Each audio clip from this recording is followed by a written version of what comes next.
எதிர்க்கட்சி துணைத் தலைவர் துரைமுருகன் தற்போது செய்தியாளர்களை சந்தித்துக் கொண்டிருக்கிறார். நேரடி காட்சிகளை பார்க்கலாம். வாதங்களை முன்வைக்க வேண்டும் என்றுதான் எவ்வளவோ முயற்சி எடுக்கிறோம். ஆனால் ஆளுங்கட்சி எங்களை வெளியேற்றுவதிலேயே கண்ணும் கருத்துமாக இருக்கிறார்கள். தவிர்க்க முடியாத நிலையில் இந்த நடவடிக்கை வெளிநடப்பை நாங்கள் செய்ய வேண்டி வருகிறது. இன்றைக்கு ஒரு நிகழ்ச்சி, மீன்வளத்துறையில் ஒரு பிரச்சனை. இப்பொழுது இலங்கை பகுதியிலே மீனவர்கள் பிடிபடுவதை பற்றியும் அவருடைய படகு தமிழ்நாட்டு படகுகள் எல்லாம் எடுத்துக்கொண்டு போவதை பற்றியும் ஒரு பிரச்சனை வந்தது. அதற்கு பதில் சொல்ல வேண்டியவர் நிதியமைச்சராக இருக்கிற, மீன்வளத்துறை அமைச்சராக இருக்கிற ஜெயக்குமார் அவர்கள். ஆனால் ஜெயக்குமார் அவர்கள் பேசிக்கொண்டு வருகிற பொழுது இரண்டு கருத்துக்களை தெரிவித்தார். ஒன்று, திராவிட முன்னேற்ற கழக ஆட்சியில் ஒரு மீனவர்கள் பிரச்சனையை பற்றி கூட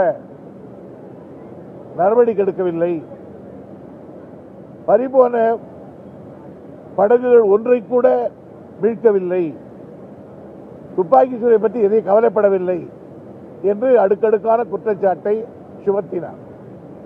அதைவிட இன்னொரு குற்றச்சாட்டு, தமிழ்நாட்டு மீனவர்கள் பேராசை பிடித்தவர்கள் என்று உங்கள் தலைவர் சொன்னார் என்று ஒரு குற்றச்சாட்டையும் சொன்னார். இந்த அவர் பேசி முடிக்கட்டும், நாங்கள் எழுத பொழுந்தோம். ஆனால் பேசி முடித்தவுடன் உங்களுக்கு நாங்கள் வாய்ப்பு தருகிறோம் என்று துணை சபாநாயகர் சொன்னார். ஆனால் வாய்ப்பு வந்த பிறகு நான் எழுது கேட்டேன். இதற்கு பதில் சொல்ல வேண்டியவர் எங்களுடைய ஆட்சியில் மீன்வளத்துறை அமைச்சராக இருந்த நம்முடைய சாமி அவர்கள். எனவே சாமிக்கு அவர்களுக்கு ஒரு வாய்ப்பு கொடுங்கள். எத்தனை படகுகள் எங்கள் ஆட்சியில் மீட்கப்பட்டது, இது பற்றி என்னென்ன நடவடிக்கை எடுத்தோம் என்பதை அவர் தெரிவிப்பார் என்று சொன்னதோடு, எங்கள் தலைவரை பற்றி இல்லாத ஒரு பொல்லாததையும் சொல்லி இருக்கிறார். எந்த ஆதாரம் இல்லாமல் குற்றச்சாட்டு சொல்லியிருக்கிறார். அதை ஒரு குறைந்த அளவுக்கு சட்டமன்ற நடவடிக்கை குறிப்பிலிருந்தாவது எடுக்க வேண்டும் என்று நான் கேட்டேன். ஆனால் முதலமைச்சர் அவர்கள் அல்லது துணை மன்ற தலைவரோ கொஞ்சம் கூட அசைந்து பேசாமல் அவர் பேசியதுதான் நீங்கள் உட்காருங்கள் என்று ஒரு சர்வாதிகார மனப்பான்மையில், ஒரு திமிர் பிடித்த மனோபாவத்தோடு சபையை நடத்துவதை பார்க்கிற பொழுது நாங்கள் என்ன செய்வது? பதில் சொல்ல வேண்டும் அல்லவா, எங்கள் ஆட்சியில் என்ன நடந்தது என்று. இதுதானே நியாயம். ஆனால் கையை கட்டி அடிப்பதை போல் நாங்கள் ஆளுங்கட்சி எந்த குற்றச்சாட்டை யார் மீது சுமத்துவோம், ஆனால் யாருக்கும் பதில் சொல்வதற்கு உரிமை இல்லை என்று சொன்னால் என்ன பொருள்? எனவே இந்த குமரலை நாங்கள் எங்கே கொட்டி தீர்ப்பது?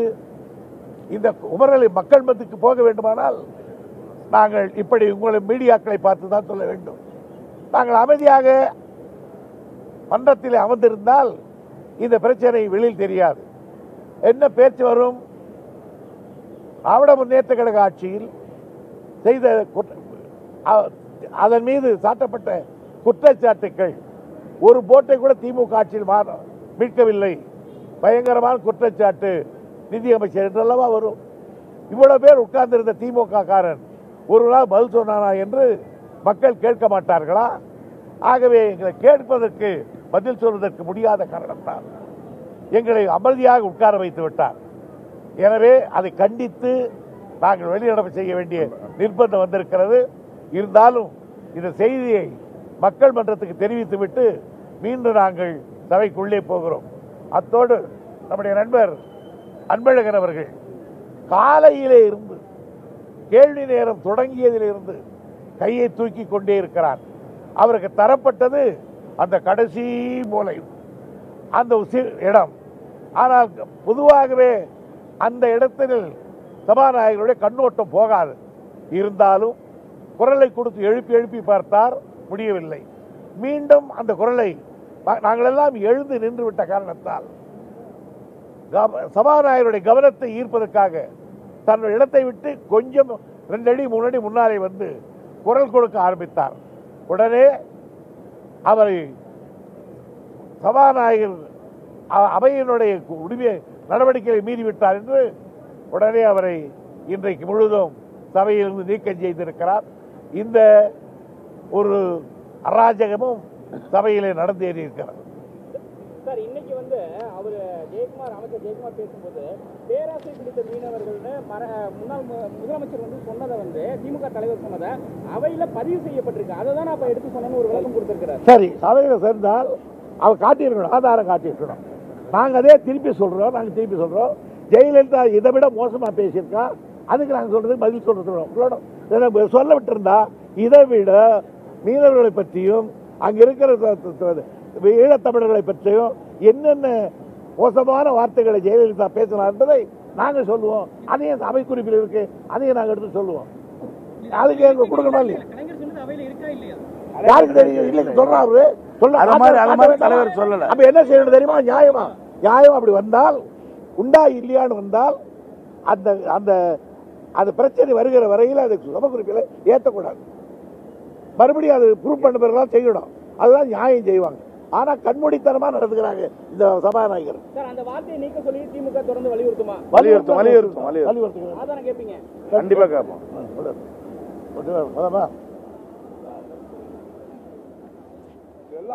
மீனவர் விவகாரத்தில் திமுகவினர் மீது அமைச்சர் ஜெயக்குமார் கூறிய குற்றச்சாட்டை அவை குறிப்பிலிருந்து நீக்க வேண்டும் என திமுக சட்டமன்ற உறுப்பினர் ஜே அன்பழகன் அமளியில் ஈடுபட்டார். இதனால் அவையிலிருந்து அவரை வெளியேற்ற துணை சபாநாயகர் உத்தரவு பிறப்பித்திருக்கிறார். அவருக்கு ஆதரவாக திமுகவினர் சட்டமன்ற உறுப்பினர்கள் தற்போது அவையிலிருந்து வெளிநடப்பு செய்திருக்கிறார்கள். மீண்டும் அவர்கள் செய்தியாளர்களையும் சந்தித்திருக்கிறார்கள். இது குறித்து பின்னர் விரிவாக பார்க்கலாம்.